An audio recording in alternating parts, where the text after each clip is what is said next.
The Galactic Council's latest session was proceeding exactly as Ambassador Sarah Chen had expected, with yet another proposal to protect humanity from themselves. She sat quietly, her expression neutral, as she listened to High Counselor Zixtal drone on about the dangerous and reckless nature of human expansion. And therefore, we propose a mandatory oversight committee for all human colonial ventures, staffed by Class 3 world species who better understand the proper pace of development. The crystalline being concluded, their facets gleaming with self-satisfaction.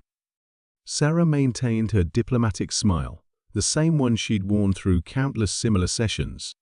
But something was different today. Perhaps it was the patronizing tone, or maybe it was the latest report from New Montana, where alien safety advisors had delayed crucial atmospheric processes, causing the deaths of 12 colonists. She stood, smoothing her ceremonial dress uniform. The chamber fell silent. Humans rarely spoke during these sessions anymore, having learned that patient compliance earned better trade deals and technological exchange permissions. "Thank you, High Counselor," Sarah began, her voice carrying the weight of carefully measured words. "I have listened to these proposals for 3 standard years now. I have watched as you've placed restrictions on our mining operations, our terraforming projects, and even our recreational activities, all in the name of safety." She pulled up a holographic display showing statistics that made several council members recoil. "This is data from our prehistory, before we had spaceflight, before we even had electricity. These are the environments we not only survived in but thrived in. Arctic temperatures that would freeze your atmospheres solid. Deserts hot enough to melt your exoskeletons. Pressure variations that would crush most of your species." The chamber erupted in nervous chittering and crystalline vibrations. Sarah continued, her voice growing firmer. "You call Earth a death world. You're right, but you fundamentally misunderstood what that means." She switched the display to show human emergency responders, firefighters rushing into burning buildings, paramedics performing CPR, rescue divers plunging into stormy seas. We don't just survive on our death world. We've evolved to protect others from it. When disaster strikes, humans run toward it. We've built our entire civilization on the principle of protecting the vulnerable, even at great personal risk. The High Counselor's crystals dimmed slightly. "Ambassador Chen, surely you understand." "I understand perfectly," Sarah interrupted. "Something humans never did in council. You think you're protecting us. But here's what you failed to grasp. We don't need protection.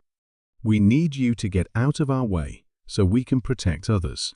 She queued up the final display, the New Montana incident. 12 people died because your oversight committee delayed our atmospheric processes.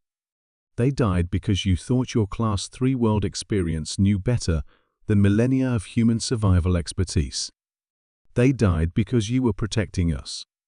The chamber was dead silent now. Sarah's voice turned steel cold.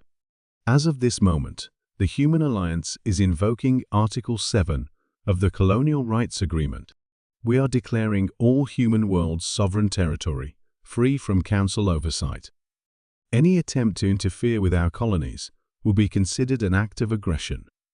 "You cannot," Zixtal began. "We can, and we are," Sarah cut in. "For years, we've played nice. We've smiled and nodded and accepted your restrictions because we understood your fear. But that ends today. We are Deathworlders. We've spent our entire evolutionary history learning to survive conditions that would kill most of you instantly. But more importantly, we've spent that time learning to protect others." She stood straighter, and several council members unconsciously leaned back. "So here's what's going to happen. You're going to withdraw your oversight committees. You're going to remove your restrictions on human expansion. And then, if you're wise, you're going to start asking us for help instead of trying to hinder us. And if we refuse," asked a methane-breathing counselor from the upper tiers. Sarah's smile returned, but it wasn't diplomatic anymore. It was the smile of a species that had clawed its way up from the food chain of a planet that tried to kill them every day. Then you'll learn why Deathworlders like us developed the concept of emergency response teams in the first place. Because right now, there are 15 Class 1 and Class 2 colonies facing environmental crises that your bureaucracy won't let us help with. We're done watching people die because you're afraid of how quickly we work. She gathered her materials. The Human Alliance is establishing an emergency response division. Any world, regardless of class, can request our help without going through council approval. We'll be there within 48 hours with everything we need to save lives. As she turned to leave, she paused.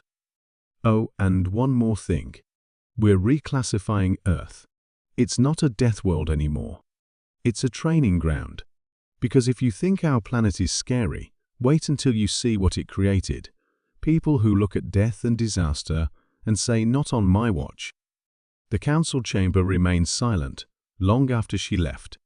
It would take them several days to process what had happened, and several weeks to accept the new reality. But it took less than an hour for the first emergency request to come in a Class 2 world facing imminent tectonic collapse. The human response ships were already on their way before the request was finished transmitting. Because that's what Deathworlders do when they stop being nice. They get to work saving everyone else.